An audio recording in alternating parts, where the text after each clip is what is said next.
No. I'm just about, can we find sensible ways to deal with this issue? And so when I hear people freaking out because the sea levels are rising, then there again I say, then it should be critical for you to work with me on prosperity building. And again, remember, I always come to this from the standpoint of those among us who are the least fortunate.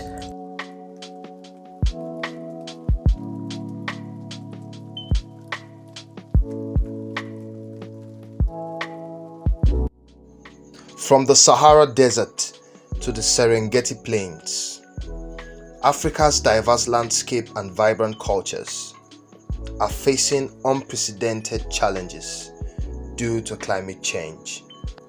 For this reason, there have been many initiatives and activism in Africa for climate action, especially in relation to the United Nations Sustainable Development Goals. However, in the midst of this action, there is a problem. Africa is poor and behind in development. If you're new to this channel, you're welcome to the Fola POV. Don't forget to like and share this very important video. As we move further on the issue at hand, we will have insight from a woman I deeply respect so much, Magatte Wade, entrepreneur and author of the book The Heart of a Cheetah, which would be available from the 13th of November this year, 2023. If you go to the YouTube search box and type in climate action protests, you would see a plethora of people from the West gluing themselves to the road to interrupt traffic, walking into various buildings to deface paintings and artifacts, with the intention to send a message to the world to stop fossil fuels, to stop every form of carbon emissions in order to save Mother Earth. While I'm so tempted to analyze these protests and their motives, I would love to stick to the matter at hand.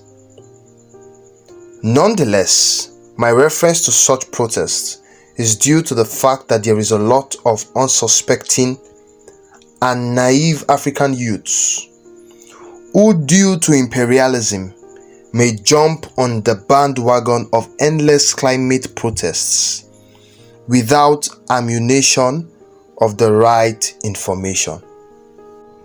That is, the knowledge that truly concerns us as a people. As you would see from the attached clip from Magatte Wade, Africa's best response to climate change is prosperity. Today, we're going to talk about climate change and the climate action and the climate policies that we've seen floating around them and where I'm seeing them trying to get us to.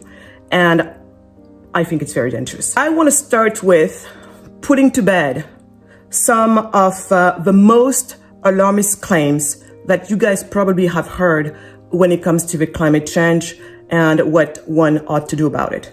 The first claim out there is people being like, well, we're having more extreme weather and it's going to kill us all. At that point, I say, prosperity will protect us all from weather, from extreme weather coming in. Think air conditioning, think being able to heat yourself. If people can live right now in the UAE, if people can live in Las Vegas, if people can live in places like even Holland, it is because people have, in some cases, access to AC where it's super, super hot. And for the places where things are really, really cold, you have access to heating mechanisms. But once again, the people who suffer the most, and say, eventually, I'm going to have to get out of here are right now, especially the people who don't have access to access to things like that.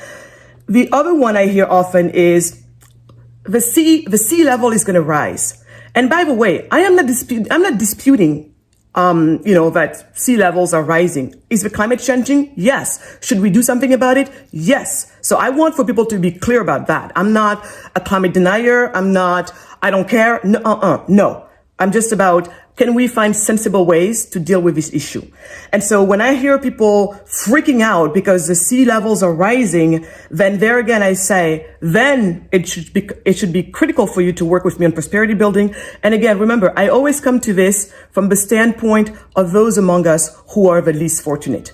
And so when you hear me talking here, my biggest concern is not so much right now the person who lives in New York or the person who lives in Dubai or the person who's in Australia somewhere. They're not really my concerns. When I talk about this, it's mostly about, we all know that those who stand to suffer the most from climate change happens to actually be poor people. That's, I think, something that everybody agrees on.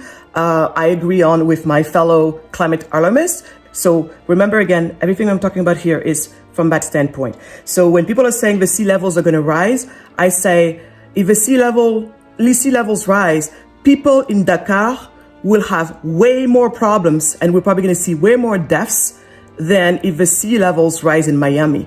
Why? Because most of the time in Miami, if you have a prosperity, if you have the money, if you have the means, then people just tend to move more inland. That's always possible. Or people are just going to have access to the technology that countries like Holland have. Holland, below sea level, they have come up with some really clever technologies, to help them face these changes in our climate and in our realities.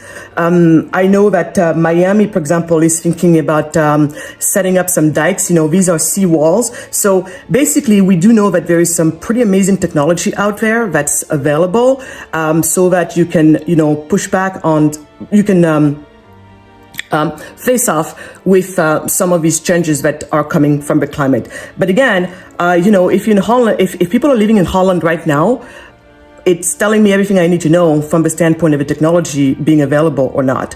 And so that's what I would say to the alarmists when they're coming up with this one claim, big claim that they have of the sea level rising.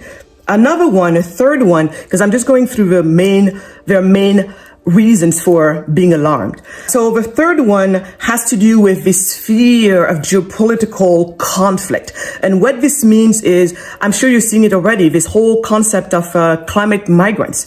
People who have to live where they are because the climate just has become unbearable. And we're seeing it already in many parts of Africa because the cattle cannot be gazing or simply drink water anymore because, the water supply has gone down or has dried up. Or in some places, I know I'm from Senegal, there are some parts of Senegal where they're already starting to talk about some climate migration happening because the people are just like, it's just way too hot where we are. We got to migrate to better areas. So but this is where I will say again, I go back to this word of prosperity. And when I bring up prosperity, I'm not talking about us all having Maseratis or,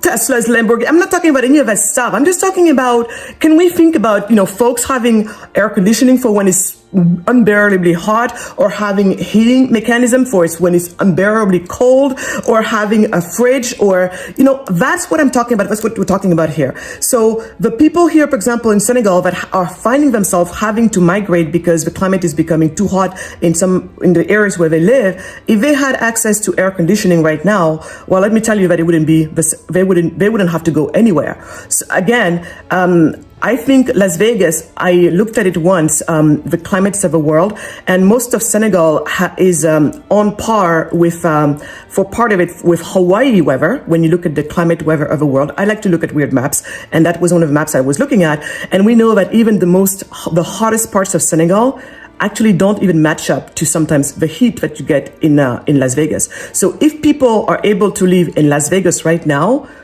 I'm sorry, but there's no reason why all parts of Senegal and most parts of Africa should not be livable at this point. The difference is, in one place you have a means to do that, in another place you just don't have a means, which takes us back to prosperity. Guys, thank you very much for sticking around to the end of this video. Please make sure you like and drop a comment in the comment section. And also, if you want to be of help and support to what I am doing, you can also indicate in the comment section and we'll discuss from there how you can be of help. See you in the next one.